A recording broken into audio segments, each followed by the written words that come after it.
Okay, I thought I'd offer a little commentary on the video that you just saw, just to give you some idea of what's behind some of this, why I would do this presentation. And this is for those of you that are instructors or teachers, or maybe people that are planning on careers in education. Like I mentioned in the talk, I go to a lot of math conferences and do presentations. Now, in all the presentations I give, I have the same idea, and that is this.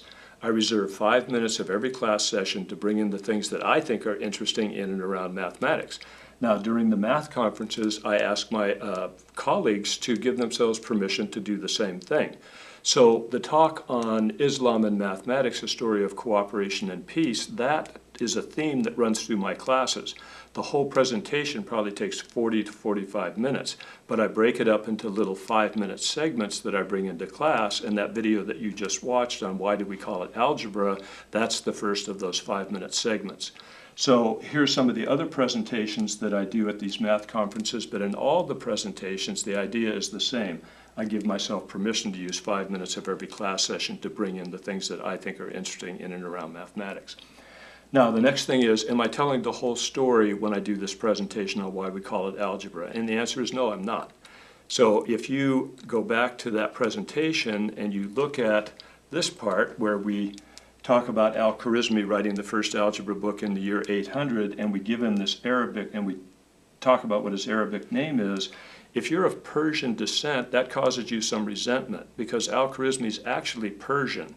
Although he writes the first algebra book in Arabic, Arabic is not his first language. He's Persian. So people of Persian descent don't like the fact that we give Al-Khwarizmi an Arabic name and refer to him as an Arab.